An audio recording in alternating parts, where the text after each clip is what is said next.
Good evening to all students. In continuum mechanics, our next topic are first law of thermodynamics और energy equations. इससे पहले equation of motion derive किया था. Main topics थे Reynold transport theorem and movement integral theorem, जो कि previous video में discuss कर चुके. Next first law of thermodynamics, and then next we discuss the second law of thermodynamics. First law of thermodynamics means equation of motion derived from law of conservation of energy are called energy equations. law of conservation of energy से जो equation of motion derive की जाएंगी वो अपने क्या कहलाती हैं, energy equations. अब देखो, सबसे फर्स्ट यहाँ पर लॉ ऑफ थर्मोडाइनेमिक्स को कंसिडर करते हुए उसको डिस्क्राइब करेंगे. First law of thermodynamics can be expressed as the term D B plus D W equal to D U plus D K. और इसी इक्वेशन के अकॉर्डिंग इसको इस फॉर्म में रिप्रेजेंट कर सकते हो, D B upon D T plus D W upon D T equal to D U upon D T plus D K upon D T. Equation number first and next equation number second. अब first law of thermodynamics को derive करने के लिए इन चारों terms की value find out करनी है. ठीक है, ये D B upon D T ये कहलाता है heat term, D W upon D T work term, D U upon D T ये है इंटरनल मीन्स जो भी सरफेस कंसिडर कर रहे हो उसके अंदर का energy, internal energy term. And D K upon D T ये हो गया internal kinetic energy term. Kinetic energy term. इन 4 टर्म्स की वैल्यू फाइंड आउट करेंगे और देन इक्वेशन नंबर सेकंड में पुट करेंगे. अब ये तो इन 4 टर्म्स को तो D B upon D T heat term, ये work term, internal energy term और काइनेटिक एनर्जी टर्म, ये टर्म्स क्या कहलाएंगी, इनको भी यहाँ पर डिस्क्राइब करोगे. D B, D W, D U, D K. D B heat added to the system, D W है work done on the system, work done on the system. Increase of internal energy of the system. ठीक है, ये तो as it is learn करना है. D के है यहाँ पर ये increase of kinetic energy of system. तो इस तरह से इन चारों टर्म्स को डिफाइन करोगे और ये टर्म यहाँ पर एक्सप्लेन कर दिया. अब इन टर्म्स की वैल्यू, ये 4 टर्म्स फाइंड आउट करेंगे, heat term, work term, internal energy term, internal kinetic energy term. Heat term find out करेंगे means D B upon D T की वैल्यू फाइंड आउट करेंगे. Next इसका ये और ये. तो फर्स्ट पॉइंट डालो यहाँ पे हीट टर्म. अब देखो इनमें 2-3 पॉइंट्स हैं, ये ध्यान रखने हैं, फिर इजीली इनको एक्सप्लेन कर सकते हो. R be a region enclosed by the surface S, dV be the volumetric element and ds be the surface element.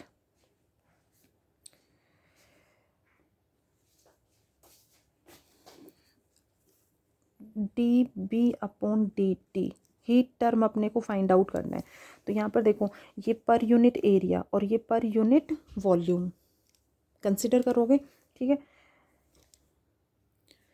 अब हीट टर्म अपने को यहाँ पर फाइंड आउट करना है.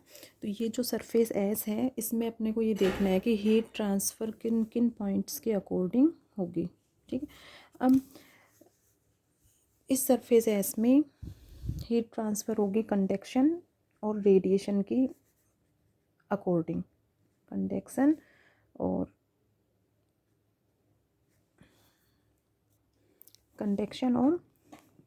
रेडिएशन की वजह से। अब कंडक्शन और रेडिएशन ये क्या है? कंडक्शन है जैसे कोई भी लोहे की रोड है, ठीक है, इसको गर्म कर रहे हो यहाँ से, तो इसमें ये जो पार्टिकल्स हैं, बहुत सारे पार्टिकल्स हैं, एक तरह से ये सॉलिड है, ठीक है, जो भी रोड है, तो इसमें हीट जो ट्रांसफ़र होगी वो एक पार्टिकल से दूसरे पार्टिकल में होते हुए और ये यहाँ तक होगी, तो हीट ट्रांसफ़र हो रही है, ठीक है, एक पार्टिकल से दूसरे पार्टिकल में होते हुए, तो ये तो अपना क्या कहलाता है? कंडक्शन मेथड कहलाता है। और रेडिएशन में क्या होता है? जैसे ये सन है, ठीक है, इसकी जो हीट अर्थ पे आ रही है या अपने पास आ रही है, तो इसमें सन से हीट आ रही है तो सीधे अपने पास आ रही है, तो इस तरह से ये जो मीडियम है, किसी मीडियम के अकॉर्डिंग हीट ट्रांसफ़र हो रही है, ये मेथड क्या कहलाता है? रेडिएशन मेथड कहलाता है, ठीक है। तो बहुत ज़्यादा डीप में नहीं जाना, फिजिक्स की चीज़ें हैं ये, बट इतना ये क्लियर कर लो कि कंडक्शन और रेडिएशन ये क्या है। तो मेनली सॉलिड्स में जो हीट ट्रांसफ़र होता है वो कंडक्शन मेथड कहलाता है, एक पार्टिकल से दूसरे पार्टिकल में होते हुए पूरा हीट ट्रांसफ़र होना। और किसी मीडियम के अकॉर्डिंग बीच में कोई अदर मीडियम आ रहा है तो उसके अकॉर्डिंग वो रेडिएशन मेथड कहलाता है। अब यहाँ पर दो चीज़ें हैं, ये है सरफेस, यहाँ पर दो चीज़ें लोगे, बी आई और ये की है सी आई, ठीक है। बी आई क्या है? B I be the heat flux per unit area, per unit time, कि per unit area means differential surface element की बात कर रहे हो, ठीक है, और per unit mass means volumetric element, इसकी बात हो रही है। तो इसके according suppose B I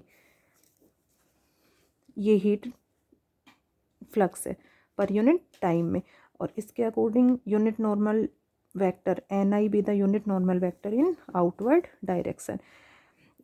D volumetric element है, सी बी द सी जो है यहाँ पर ये रेडिएटिव हीट ट्रांसफ़र,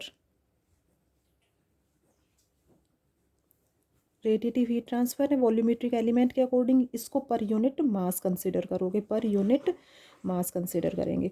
तो B I be the heat flux per unit area, ठीक है, per unit area D S के अकॉर्डिंग, और पर यूनिट मास कंसिडर करोगे C, let C be the radiative heat transfer per unit mass, means C जो है वो per unit mass means किससे multiply होगा? Mass rho into D V से, ठीक है।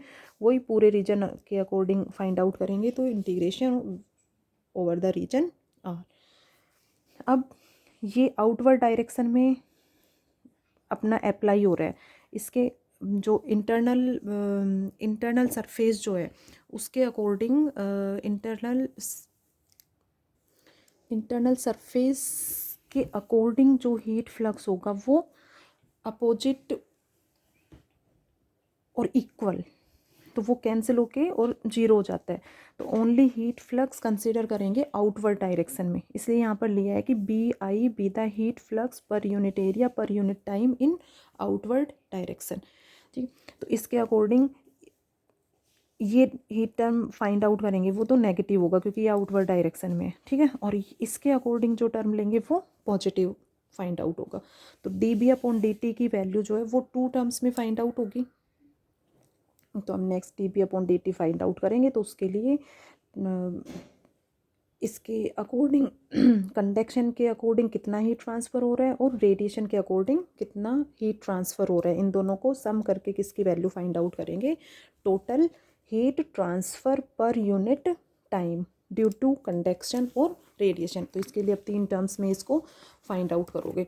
फर्स्ट देखो, net heat flux per unit time encloses by the surface S in region R, outward direction में है तो साइन नेगेटिव, ठीक है, सरफेस एलिमेंट है तो S, B I heat flux per unit area, तो B I into unit normal vector outward direction में N I है और इसको मल्टीप्लाई करोगे डी एस से, तो ये तो हो गया net heat flux per unit area at पर unit time on surface S.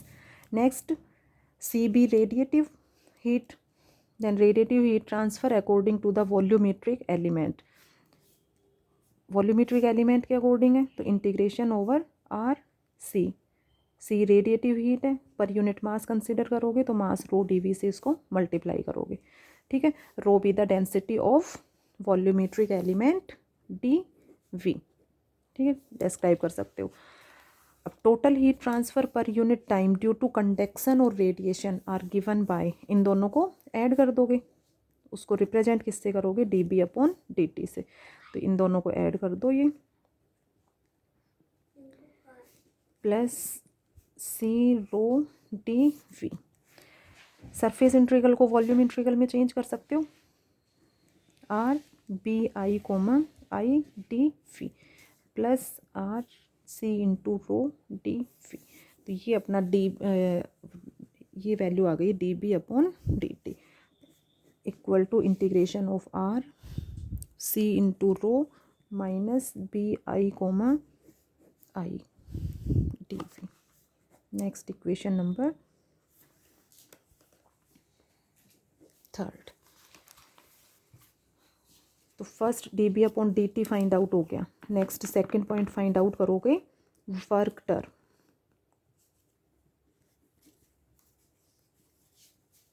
Work done means value find out करोगे D W upon D T की. ठीक है, अब total work done find out करना है अपने को. ठीक है, टोटल वर्क डन बाय, अब वर्क डन में वर्क डन फाइंड आउट करोगे फोर्सेज के अकॉर्डिंग. तो ये जो अपना सरफेस है इसमें वही टू फोर्सेज अप्लाई होंगे, बॉडी फोर्स और surface force. F I body force consider करते हो पर यूनिट मास. ठीक है, F I body force per unit mass consider करते हो, और सिग्मा आई सरफेस फोर्स ये कंसिडर करते हो पर यूनिट एरिया. ठीक है, तो टोटल टू फोर्सेज हो गए यहाँ पर, sigma I surface force per unit area और F I body force per unit mass. ठीक है, अब इन दोनों फोर्सेज के according total work done find out करना है. Total work done D W upon D T find out करेंगे. अब वर्क डन है, work done equal to force into displacement होता है. ठीक है, फोर्स इनटू डिस्प्लेसमेंट, बट यहाँ पर डिस्प्लेसमेंट की जगह वेलोसिटी कंपोनेंट कंसिडर करेंगे. Let Q I be the velocity component on volumetric element, या let Q I be the velocity vector at a point in region R. ठीक है, तो इसके according force into velocity component Q I, तो दोनों terms find out करोगे. Body force के according total work done क्या होगा और सरफेस फोर्स के अकॉर्डिंग वर्क डन की वैल्यू क्या होगी. तो इसमें सिग्मा आई सरफेस फोर्स है पर यूनिट एरिया, तो पर यूनिट एरिया है तो डी एस. ठीक है, sigma I which is depend on Y comma T, and velocity component Q I, ये तो फोर्स हो गया, और ये velocity component per unit area consider कर रहे हो तो D S according to the surface S. ये body force per unit mass है, तो बॉडी फोर्स इनटू ये तो फोर्स हो गया, ये वेलोसिटी कंपोनेंट हो गया, और पर यूनिट मास मीन्स इसको मल्टीप्लाई करोगे रो इनटू डी वी से. ठीक है, वॉल्यूमेट्रिक एलिमेंट है तो according integration according to region R. तो ये दोनों टर्म फाइंड आउट हो गई. इन दोनों टर्म्स को ऐड करके किसकी वैल्यू फाइंड आउट करोगे, D W upon D T की वैल्यू फाइंड आउट करेंगे. D W upon D T equal to दोनों टर्म्स को ऐड कर दिया, तो total work done by surface force and body force per unit time are given by this and this. Sigma I की जगह sigma J I N J, ये term as it is. Surface integral को volume integral में change कर सकते हो easily. N J है तो sigma J I Q I comma J D V plus ये टर्म एच इट इज. तो इससे ये टर्म इक्वल हो गई integration of R sigma J I Q I comma J plus rho F I Q I D V. Equation number 4। Third term पे चलोगे, internal energy term.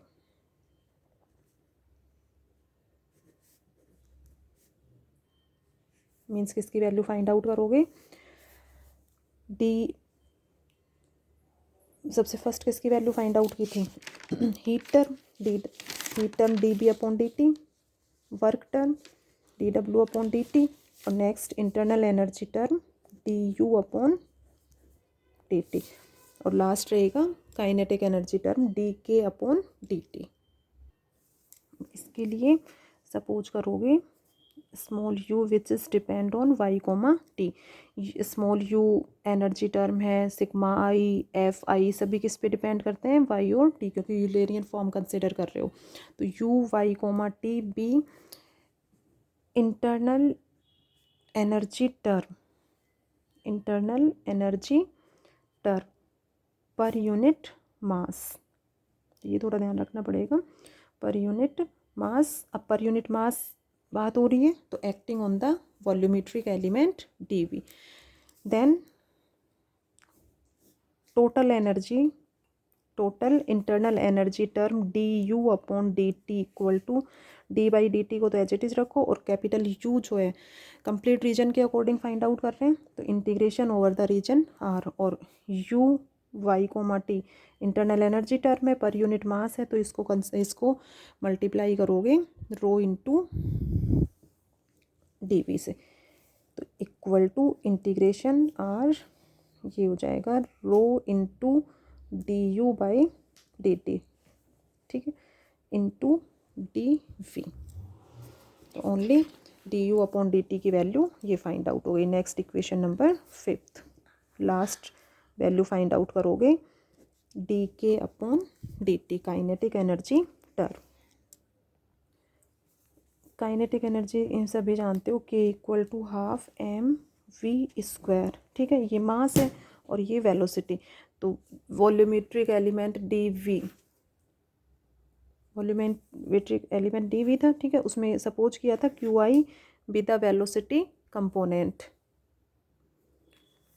तो Q I velocity component है Q I, तो इसके according kinetic energy क्या हो जाएगी, half we square है तो क्यू आई स्क्वायर, और mass rho into D V, ठीक है, तो D K upon D T, total kinetic energy per unit time are given by D by D T as it is हो गया, ठीक है, पूरे रीजन के अकॉर्डिंग फाइंड आउट करेंगे kinetic energy term, then integrate कर दोगे इसको, ये रो एज इट इज,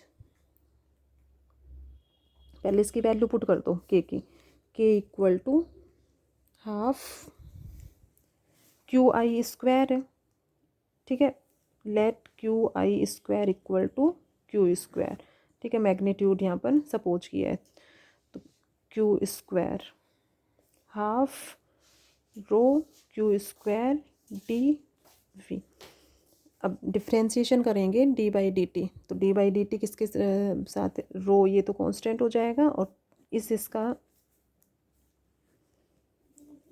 डेरिवेटिव लोगे रो एज इट इज, और D by D T of half Q square, half को इसके साथ ही रखना है, D V as it is.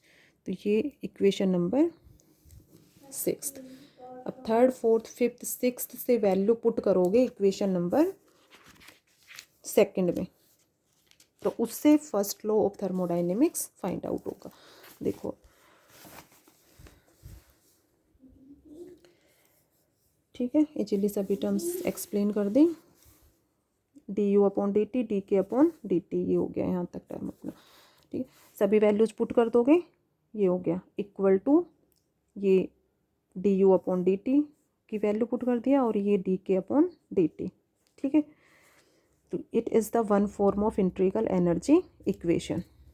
Gauss divergence theorem का यूज करके सरफेस इंट्रीगल को वॉल्यूम इंट्रीगल में चेंज कर दिया, इजीली सभी कर सकते हो।